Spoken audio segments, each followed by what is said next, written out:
Hi, നമസ്തേ. ഒരു യോഗിയുടെ ആത്മകഥ, അധ്യായം 11. പൈസയില്ലാതെ 2 കുട്ടികൾ വൃന്ദാവനത്തിൽ. മുകുന്ദ, പൈതൃക സ്വത്തുക്കളൊന്നും തരാതെ അച്ഛൻ നിന്നെ ഉപേക്ഷിച്ചാൽ നീ ഒരു പാഠം പഠിക്കും. എത്ര ബുദ്ധിഹീനമായിട്ടാണ് നീ നിന്റെ ജീവിതം തുലച്ചു കളയുന്നത്. ജ്യേഷ്ഠന്റെ ഉപദേശി പ്രസംഗം എൻ്റെ ചെവിയിൽ വന്നലയ്ക്കുകയായിരുന്നു.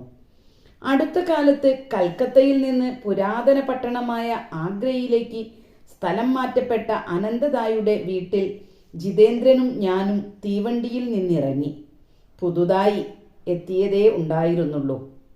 വെറും ആലങ്കാരികമായി പറഞ്ഞുവെന്നേ ഉള്ളൂ, ഞങ്ങൾ പൊടിയിൽ കുളിച്ചിരുന്നു. സർക്കാരിന്റെ പൊതുമരാമത്ത് വകുപ്പിൽ ഉയർന്ന സ്ഥാനം വഹിക്കുന്ന ഒരു അക്കൗണ്ടന്റ് ആയിരുന്നു ജ്യേഷ്ഠൻ. അനന്തദായ്ക്ക് നല്ലവണ്ണം അറിയാമല്ലോ ഞാൻ സ്വർഗപിതാവിൽ നിന്നാണ് പൈതൃകം തേടുന്നതെന്ന്. പണം ആദ്യം, പിന്നീട് ഈശ്വരൻ. ആർക്കറിയാം, ജീവിതം ചിലപ്പോൾ കുറെ നീണ്ടുപോയി എന്ന് വരാം.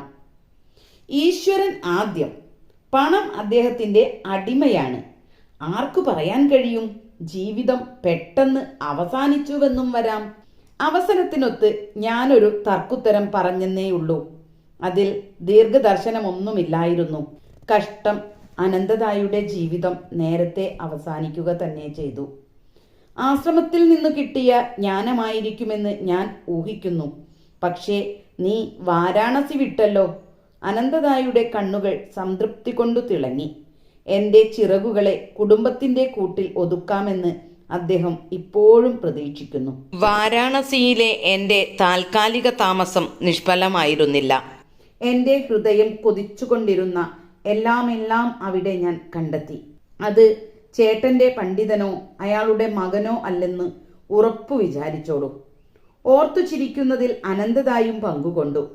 വാരാണസിയിൽ താൻ തിരഞ്ഞെടുത്ത ദീർഘദർശി ഒരു ഹ്രസ്വദൃഷ്ടിയാണെന്നു തെളിഞ്ഞുവെന്ന് അദ്ദേഹത്തിന് സമ്മതിക്കേണ്ടി വന്നു. അലഞ്ഞു തിരിയുന്ന എൻ്റെ അനിയ, നിന്റെ പരിപാടികൾ എന്താണ്? ജിതേന്ദ്രൻ ആഗ്രയിലേക്ക് വരാൻ എന്നെ പ്രേരിപ്പിച്ചു. ഇവിടുത്തെ താജ്മഹലിന്റെ സൗന്ദര്യം ഞങ്ങൾ കാണും, ഞാൻ വിശദീകരിച്ചു.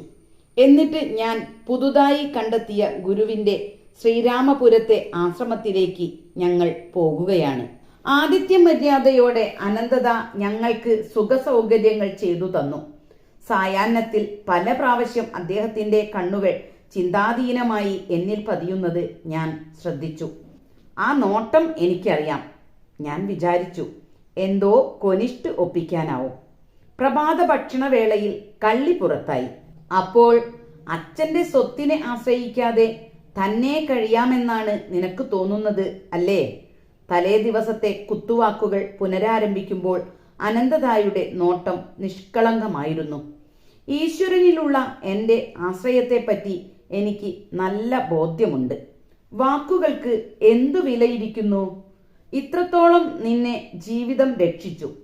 ആഹാരത്തിനും കിടപ്പാടത്തിനും വേണ്ടി അദൃശ്യനായ ഈശ്വരന്റെ നേരെ കൈനീട്ടാൻ നിർബന്ധിതനായാൽ എന്തായിരിക്കും അവസ്ഥ?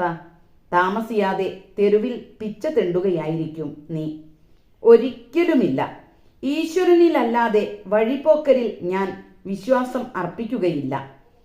പിച്ചപ്പാത്രമല്ലാതെ 1000 വഴികൾ എൻ്റെ ഭക്തന് തുറന്നു കൊടുക്കാൻ അദ്ദേഹത്തിനു കഴിയും. വീണ്ടും വാഗ്ധോരണി. നീ വീമ്പിളക്കുന്ന തത്വശാസ്ത്രം ഈ പ്രത്യക്ഷ ലോകത്തിൽ ഒരു പരീക്ഷയ്ക്ക് വിധേയമാക്കാൻ ഞാൻ നിർദ്ദേശിക്കുകയാണെങ്കിലോ? ഞാൻ സമ്മതിക്കും. ചേട്ടൻ ഈശ്വരനെ ഊഹാപോഹത്തിന്റെ ഒരു ലോകത്ത് ഒതുക്കുകയാണോ? നമുക്ക് കാണാം. എൻ്റെ അഭിപ്രായങ്ങൾ തിരുത്താനോ സ്ഥിരീകരിക്കാനോ ഇന്ന് നിനക്ക് അവസരം ലഭിക്കും. നാടകീയമായ ഒരു നിമിഷനേരം അനന്തദ നിർത്തി. എന്നിട്ട് സാവധാനം ഗൗരവത്തിൽ പറഞ്ഞു, നിന്നെയും നിന്റെ സഹശിഷ്യനായ ജിതേന്ദ്രനെയും അടുത്തുള്ള വൃന്ദാവനം പട്ടണത്തിലേക്ക് ഇന്നു രാവിലെ അയക്കാമെന്ന് ഒരു നിർദ്ദേശം ഞാൻ വയ്ക്കുന്നു. നിങ്ങൾ 1 രൂപ പോലും കയ്യിൽ കൊണ്ടുപോകരുത്. ആഹാരമോ പണമോ യാചിക്കരുത്. നിങ്ങളുടെ വിഷമസ്ഥിതി ആരോടും വെളിപ്പെടുത്തരുത്. ആഹാരം കഴിക്കാനില്ലാതെ വരരുത്. വൃന്ദാവനത്തിൽ നിരാശ്രയരായി കുടുങ്ങിപ്പോകാൻ ഇടയാകാനും പാടില്ല. ഇന്നു രാത്രി 12 മണിക്ക് മുമ്പ് പരീക്ഷയിലെ വ്യവസ്ഥകൾ ഒന്നും ലംഘിക്കാതെ നീ ഇവിടെ എൻ്റെ ബംഗ്ലാവിൽ തിരിച്ചെത്തിയാൽ ഈ ആഗ്രയിൽ ഏറ്റവും വിസ്മയാധീനനായ മനുഷ്യൻ ഞാനായിരിക്കും. ഞാൻ വെല്ലുവിളി സ്വീകരിക്കുന്നു. എൻ്റെ വാക്കുകളിലോ ഹൃദയത്തിലോ ഒരു പതർച്ചയുമില്ലായിരുന്നു. തൽക്ഷണമായ ഈശ്വരകാരുണ്യത്തിൻ്റെ നന്ദിയോടെയുള്ള സ്മരണ എൻ്റെ മനസ്സിൽ മിന്നിത്തെളിഞ്ഞു. ലാഹിരി മഹാശയന്റെ ചിത്രത്തോടുള്ള അപേക്ഷയിലൂടെ മാരകമായ വിഷൂചികയിൽ നിന്ന് എൻ്റെ രോഗശാന്തി, ലാഹോറിലെ മട്ടുപ്പാവിൽ വെച്ച് തമാശയ്ക്ക് സമ്മാനമായി ലഭിച്ച 2 പട്ടങ്ങൾ, എൻ്റെ നിരാശയിൽ തക്ക സമയത്ത് ബറേലിയിൽ വെച്ചു ലഭിച്ച ഏലസ്, വാരാണസിയിലെ പണ്ഡിതന്റെ വീട്ടുമുറ്റത്ത് വെച്ച് സാധുവിൽ നിന്ന് ലഭിച്ച നിർണായകമായ സന്ദേശം, ദിവ്യജനനിയുടെ ദർശനവും മനോജ്ഞമായ പ്രേമവാണികളും, എൻ്റെ നിസാരമായ വല്ലായ്മകളിൽ മാസ്റ്റർ മഹാശയനിൽ കൂടി താമസം വിനാ ലഭിച്ച ജഗദംബയുടെ ശ്രദ്ധ, എൻ്റെ ഹൈസ്കൂൾ ഡിപ്ലോമ യാഥാർത്ഥ്യമാക്കിയ അന്ത്യനിമിഷത്തെ മാർഗനിർദ്ദേശം, എനിക്കു ലഭിച്ച ഏറ്റവും മഹത്തായ വരദാനം, എൻ്റെ ഒരു ജീവിതകാലത്തെ സ്വപ്നങ്ങളുടെ മൂടൽമഞ്ഞിൽ നിന്ന് എനിക്കു ലഭിച്ച ചൈതന്യധന്യനായ എൻ്റെ ഗുരുദേവൻ, ലോകത്തെ പരുഷങ്ങളായ പരീക്ഷണവേദികളിലെ ഏതു ബലപരീക്ഷയിലായാലും എൻ്റെ തത്വജ്ഞാനം അപര്യാപ്തമാണെന്ന് ഞാൻ ഒരിക്കലും സമ്മതിക്കുകയില്ല. നിന്റെ തയ്യാർ ശ്ലാഘനീയമാണ്. ഞാൻ ഇപ്പോൾ തന്നെ നിങ്ങളെ തീവണ്ടി വരെ അനുഗമിക്കാം, അനന്തത പറഞ്ഞു. വാ പൊളിച്ചു നിന്ന ജിതേന്ദ്രന്റെ നേർക്ക് അദ്ദേഹം തിരിഞ്ഞു. നീ കൂടെ പോകണം, ഒരു സാക്ഷി എന്ന നിലയ്ക്ക്. മിക്കവാറും മറ്റൊരു ബലിയാടായി. അരമണിക്കൂർ കഴിഞ്ഞപ്പോൾ ജിതേന്ദ്രനും ഞാനും യാത്രയുടെ ഒരു വഴിക്ക് അങ്ങോട്ട് മാത്രം ഉള്ള ടിക്കറ്റിന്റെ ഉടമസ്ഥരായി. സ്റ്റേഷന്റെ ആളൊഴിഞ്ഞ ഒരു മൂലയിൽ വെച്ച് ഞങ്ങൾ ഒരു ദേഹപരിശോധനയ്ക്ക് നിന്നുകൊടുത്തു. ഒളിച്ചുവെച്ച പണ്ടങ്ങളൊന്നും ഞങ്ങൾ കൊണ്ടുപോകുന്നില്ലെന്ന് അനന്തതായ്ക്ക് വേഗം ബോധ്യമായി. ഞങ്ങളുടെ സാധാ ധോത്തികൾ ആവശ്യത്തിൽ കവിഞ്ഞ് യാതൊന്നും മറച്ചിരുന്നില്ല. ധനകാര്യത്തിന്റെ ഗൗരവമായ മേഖലകളെ വിശ്വാസം കടന്നാക്രമിച്ചതുകൊണ്ട് എൻ്റെ സുഹൃത്ത് പ്രതിഷേധത്തോടെ പറഞ്ഞു, അനന്തത, സുരക്ഷിതത്വത്തിന്റെ പേരിൽ എനിക്ക് 1-2 രൂപ തരൂ. അപ്പോൾ അബദ്ധം എന്തെങ്കിലും പറ്റിയാൽ എനിക്ക് കമ്പിയടിക്കാമല്ലോ. ജിതേന്ദ്ര, എൻ്റെ ആക്രോശം തീക്ഷ്ണമായ ശകാരത്തിൻ്റെതായിരുന്നു. ആത്യന്തികമായ സുരക്ഷ എന്ന നിലയിൽ നീ കുറെ പണം കരുതുകയാണെങ്കിൽ ഞാൻ ഈ പരീക്ഷണവുമായി മുമ്പോട്ടില്ല. നാണയങ്ങളുടെ കിലുക്കത്തിൽ ധൈര്യം പകരുന്ന എന്തോ ഉണ്ട്. ഞാൻ രൂക്ഷമായി നോക്കിയതുകൊണ്ട് ജിതേന്ദ്രൻ കൂടുതലൊന്നും പറഞ്ഞില്ല. മുകുന്ദ, ഞാൻ ഹൃദയശൂന്യനൊന്നുമല്ല. അനന്തതായുടെ ശബ്ദത്തിൽ എളിമയുടെ ലാഞ്ചന കടന്നുകൂടി. അദ്ദേഹത്തിന്റെ മനസാക്ഷി അദ്ദേഹത്തെ കുത്തുന്നുണ്ടായിരുന്നിരിക്കും. ഒരുപക്ഷെ ഒരു പണവും കയ്യിലില്ലാത്ത 2 കുട്ടികളെ ഒരു അപരിചിതമായ പട്ടണത്തിലേക്ക് അയക്കുന്നതിലായിരിക്കാം, അല്ലെങ്കിൽ തൻ്റെ ഉറപ്പില്ലാത്ത ഈശ്വരവിശ്വാസം കാരണമാകാം. യാദൃശ്ചികമായോ ദൈവാധീനം കൊണ്ടോ ഈ കടുത്ത വൃന്ദാവന യാതനയിൽ നീ വിജയിച്ചാൽ എന്നെ നിന്റെ ശിഷ്യനാക്കി ദീക്ഷ തരാൻ ഞാൻ നിന്നോട് ആവശ്യപ്പെടും. അസാധാരണമായ ഈ അവസരത്തിനു ചേരുന്ന തരത്തിൽ ഏതോ ഒരു ക്രമക്കേട് ഈ വാഗ്ദാനത്തിൽ ഉണ്ടായിരുന്നു. ഭാരതത്തിൽ കുടുംബത്തിലെ മൂത്ത സഹോദരൻ തൻ്റെ ഇളയവരുടെ മുന്നിൽ തലകുനിക്കാറില്ല. ആദരവും അനുസരണയും ലഭിക്കുന്ന കാര്യത്തിൽ അച്ഛൻ കഴിഞ്ഞാൽ അദ്ദേഹത്തിനാണ് സ്ഥാനം. പക്ഷേ എൻ്റെ ഒരഭിപ്രായ പ്രകടനത്തിന് സമയമില്ലായിരുന്നു. തീവണ്ടി പുറപ്പെടാൻ പോവുകയായിരുന്നു. തീവണ്ടി മൈലുകൾ താണ്ടി ഓടിയപ്പോൾ ജിതേന്ദ്രൻ മ്ലാനമായ നിശബ്ദത പാലിച്ചു. ഒടുവിൽ അവൻ അനങ്ങി എൻ്റെ അടുത്തേക്ക് ചാഞ്ഞ് മൃദുവായ ഒരിടത്ത് വേദനിക്കത്തക്കവണ്ണം ഒരു നുള്ളു തന്നു. നമ്മുടെ അടുത്ത ആഹാരം ഈശ്വരൻ തരാൻ പോകുന്നതിൻ്റെ ഒരു ലക്ഷണവും ഞാൻ കാണുന്നില്ല. ഒന്നും മിണ്ടാതിരിക്കടാ സംശയാലു. ജഗദീശ്വരൻ നമ്മോടൊപ്പം പ്രവർത്തിക്കുന്നുണ്ട്. അദ്ദേഹം ഒന്ന് തിടുക്കത്തിലാകാനും നിനക്ക് ഇടപാട് ചെയ്യാമോ? നമുക്ക് വരാനിരിക്കുന്നതിനെക്കുറിച്ച് ആലോചിച്ചിട്ടു തന്നെ എനിക്ക് വയറു കത്തുന്നു. ഞാൻ വാരാണസി വിട്ടത് താജ് ശവകുടീരം കാണാനാണ്, അല്ലാതെ സ്വയം ഒന്നിൽ കയറിക്കൂടാനല്ല. ധൈര്യമായിരിക്കൂ ജിതേന്ദ്ര, വൃന്ദാവനത്തിലെ വിശുദ്ധ വിസ്മയങ്ങൾ നമ്മൾ ആദ്യമായി കാണാൻ പോവുകയല്ലേ.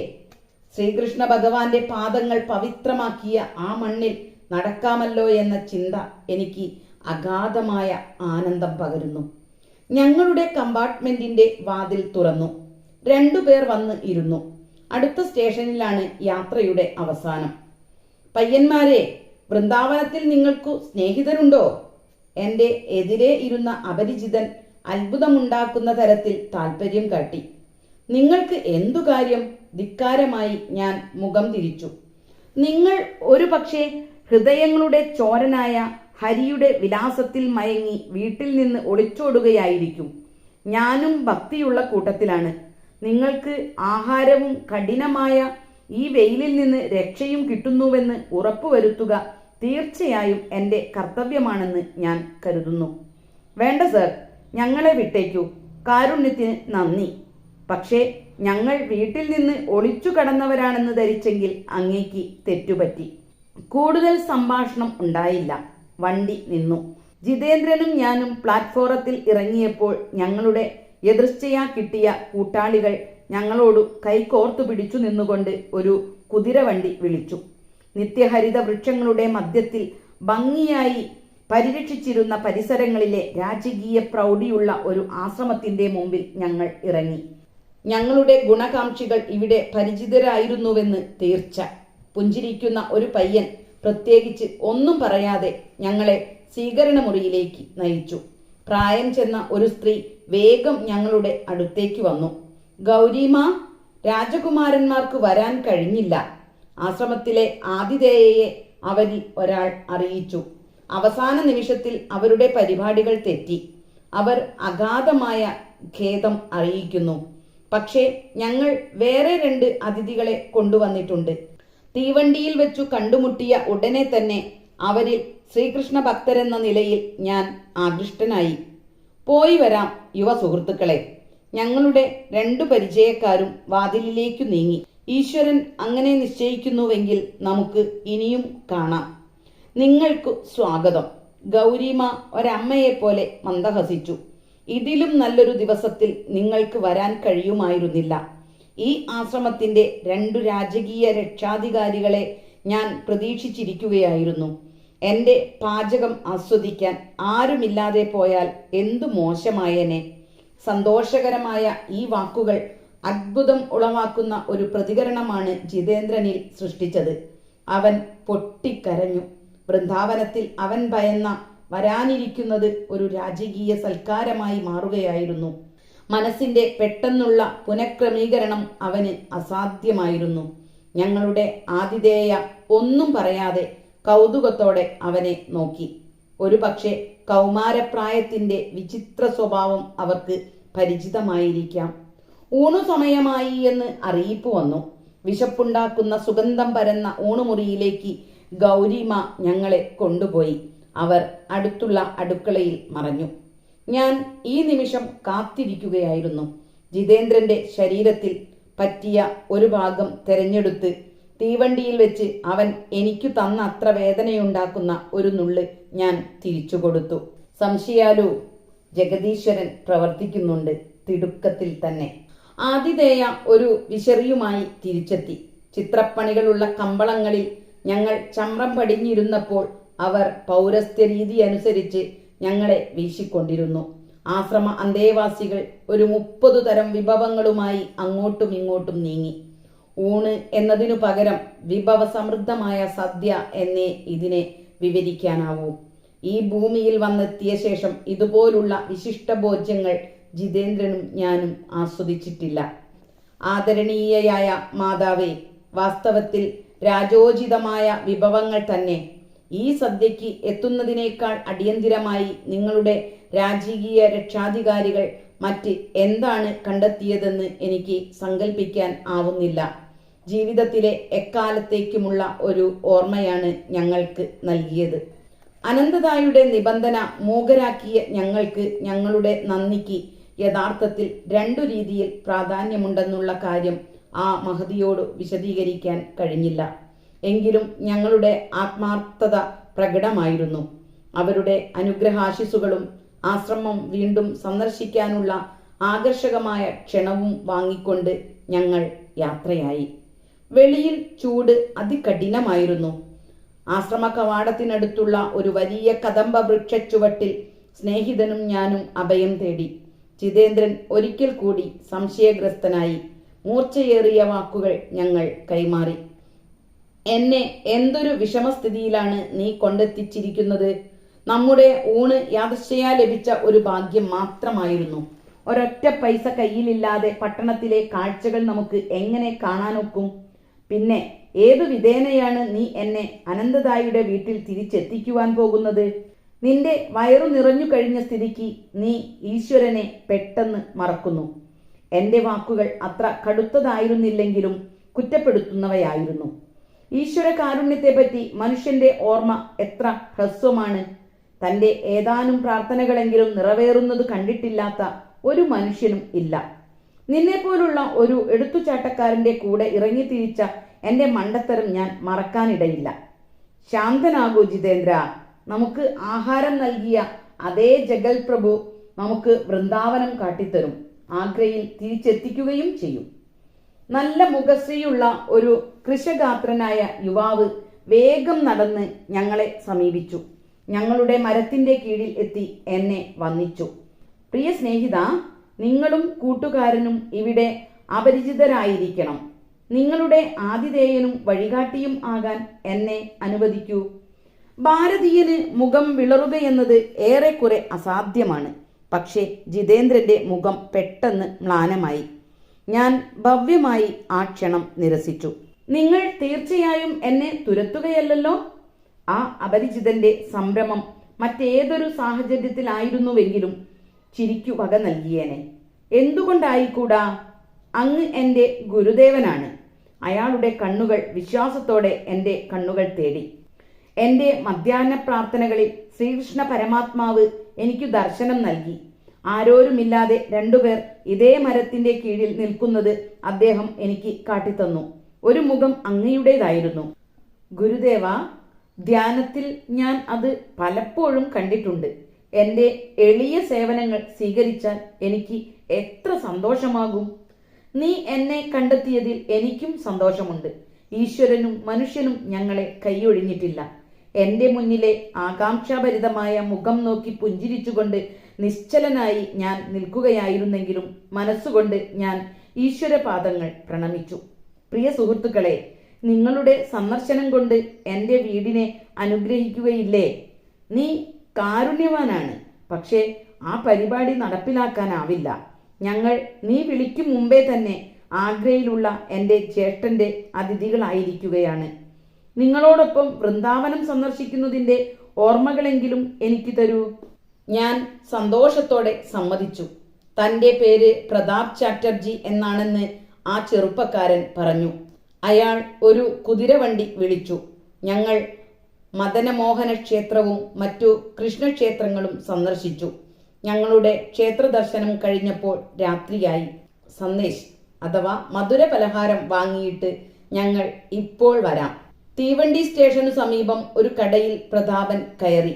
അപ്പോഴേക്കും താരതമ്യേന തണുപ്പു വീണ വിശാല വീതിയിൽ ആളുകൾ കൂടിയിരുന്നു. അവിടെ ജിതേന്ദ്രനും ഞാനും ചുറ്റി നടന്നു. ഞങ്ങളുടെ സുഹൃത്തിനെ കുറച്ചു നേരത്തേക്ക് കണ്ടില്ല. പക്ഷേ ധാരാളം മധുര പലഹാരങ്ങളുമായി ഒടുവിൽ അയാൾ തിരിച്ചെത്തി. ഈ പുണ്യം സമ്പാദിക്കാൻ എന്നെ ദയവ് ചെയ്ത് അനുവദിക്കൂ. ഒരു കെട്ട് രൂപാ നോട്ടുകളും ആഗ്രയിലേക്ക് അപ്പോൾ വാങ്ങിയ 2 ടിക്കറ്റുകളും വച്ചു നീട്ടിക്കൊണ്ട് പ്രതാപൻ അപേക്ഷാരൂപത്തിൽ മന്ദഹസിച്ചു. അവ സ്വീകരിക്കുന്നതിലുള്ള എൻ്റെ നന്ദി അദൃശ്യമായ ആ കൈകൾക്കായിരുന്നു. അനന്തത പരിഹസിച്ച ആ കൈകളുടെ ഔദാര്യം ആവശ്യത്തിലും എത്രയോ അധികം കവിഞ്ഞില്ലേ. സ്റ്റേഷന് അടുത്തുള്ള ഒരു ഒഴിഞ്ഞ സ്ഥലം ഞങ്ങൾ തിരഞ്ഞുപിടിച്ചു.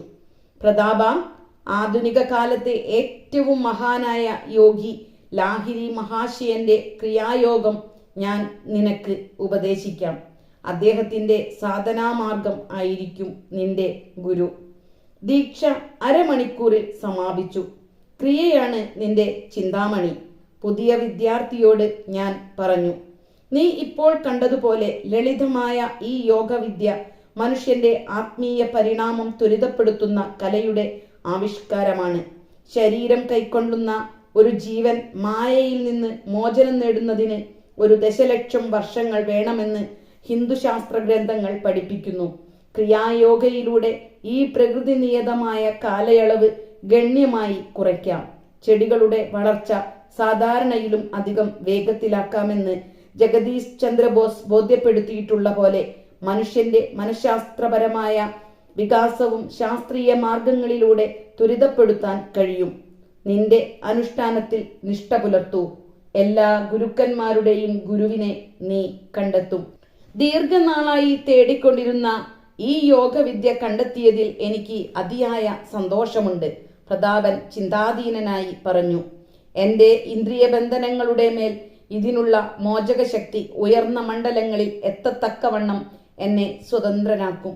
ഇന്ന് എനിക്കുണ്ടായ കൃഷ്ണദർശനം എന്റെ ഏറ്റവും മഹത്തായ നന്മയ്ക്കാണെന്നതിൽ സംശയമില്ല. ഞങ്ങൾ പരസ്പരം മനസ്സിലാക്കിക്കൊണ്ട് അല്പസമയം മൗനമായി ഇരുന്നു. അതിനുശേഷം സ്റ്റേഷനിലേക്ക് പതുക്കെ നടന്നു. തീവണ്ടിയിൽ കയറിയപ്പോൾ എൻ്റെ ഉള്ളിൽ സന്തോഷം നിറഞ്ഞിരുന്നു. പക്ഷേ ജിതേന്ദ്രന് ഇത് കണ്ണീരിൻ്റെ ദിവസമായി.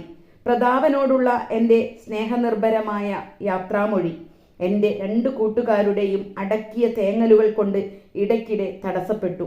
യാത്രയിൽ ജിതേന്ദ്രൻ വീണ്ടും ശോകത്തിൽ മുങ്ങിപ്പൊങ്ങി. ഇപ്പോഴാകട്ടെ തന്നെ പ്രതിയല്ല, തനിക്കെതിരെ. എൻ്റെ വിശ്വാസം എത്ര പൊള്ളയാണ്, എൻ്റെ ഹൃദയം കല്ലും. ഇനി ഒരിക്കലും ഞാൻ ഈശ്വരന്റെ സംരക്ഷണം സംശയിക്കുകയില്ല. അർദ്ധരാത്രി അടുത്തിരുന്നു. പണമില്ലാതെ അയച്ച 2 പാവങ്ങളും അനന്തതായുടെ കിടക്കമുറിയിൽ പ്രവേശിച്ചു. അദ്ദേഹം ലാഘവമായി പ്രവചിച്ചിരുന്നത് പോലെ അദ്ദേഹത്തിന്റെ മുഖം വിസ്മയത്തിന്റെ ഒരു ചിത്രമായി തീർന്നു. ഒരു മേശയുടെ പുറത്ത് ഞാൻ നിശബ്ദനായി രൂപാനോട്ടുകൾ വിതറി. ജിതേന്ദ്ര, സത്യം പറയൂ. അനന്തതായുടെ ശബ്ദം തമാശ നിറഞ്ഞതായിരുന്നു. ഈ ചെറുപ്പക്കാരൻ ഒരു കവർച്ച നടത്തുകയായിരുന്നില്ലേ? പക്ഷേ കഥകൾ മുഴുവൻ പറഞ്ഞു കഴിഞ്ഞപ്പോൾ എൻ്റെ സഹോദരന് വെളിവ് വന്നു. എന്നിട്ട് അദ്ദേഹം ഗൗരവം പൂണ്ടു. ആവശ്യത്തിനനുസരിച്ചുള്ള ലഭ്യതയുടെ നിയമം. ഞാൻ വിചാരിച്ചിരുന്നതിനേക്കാളും സൂക്ഷ്മമായ മണ്ഡലങ്ങളിലേക്ക് ചെന്നെത്തുന്നു. മുമ്പൊരിക്കലും കണ്ടിട്ടില്ലാത്ത ഒരു ആത്മീയ പ്രഹർഷത്തോടെ അനന്തത പറഞ്ഞു. ധനത്തോടും ദുഷിപ്പിക്കുന്ന ലൗകിക സ്വത്തുക്കളോടും നിന്റെ താല്പര്യമില്ലായ്മ എനിക്ക് ആദ്യമായി മനസ്സിലാകുന്നു. നേരം വളരെ വൈകിയെങ്കിലും എൻ്റെ സഹോദരൻ ക്രിയായോഗ ദീക്ഷയ്ക്ക് നിർബന്ധിച്ചു. മുകുന്ദൻ എന്ന ഗുരുവിന് ആവശ്യപ്പെടാതെ എത്തിയ 2 ശിഷ്യന്മാരുടെ ചുമതല ഒരൊറ്റ രാത്രിയിൽ ഏറ്റെടുക്കേണ്ടി വന്നു. അടുത്ത ദിവസത്തെ പ്രഭാത ഭക്ഷണം കഴിച്ചത് തലേ ദിവസം ഇല്ലാതിരുന്ന ഒരുമയിലാണ്. ഞാൻ ജിതേന്ദ്രനെ നോക്കി പുഞ്ചിരിച്ചു. നീ താജ് കാണാതിരിക്കുകയൊന്നും വേണ്ട. ശ്രീരാമപുരത്തിന് പുറപ്പെടും മുമ്പ് നമുക്ക് അത് പോയി കാണാം. അനന്തതായോട് വിട വാങ്ങി എൻ്റെ സ്നേഹിതനും ഞാനും വേഗത്തിൽ ആഗ്രയുടെ മഹിമയായ താജ്മഹലിന്റെ മുന്നിലെത്തി. സൂര്യപ്രകാശത്തിൽ വെട്ടിത്തിളങ്ങുന്ന വെണ്ണക്കല്ലിൽ തീർത്ത അത് വാസ്തുശില്പത്തിലെ സമാനതയുടെ മൂർത്തിഭാവമായി നിലകൊള്ളുന്നു. അതിന്റെ കുറ്റമറ്റ രംഗവേദി ഇരുണ്ട സൈപ്രസ് മരങ്ങളും പകിട്ടാർന്ന പുൽത്തകിടിയും പ്രശാന്തമായ തടാകങ്ങളുമാണ്. വിലപിടിച്ച കല്ലുകൾ പതിച്ച ലോലമായ കൊത്തുപണികൾ കൊണ്ട് ഉൾഭാഗം അതീവ മനോജ്ഞമാണ്.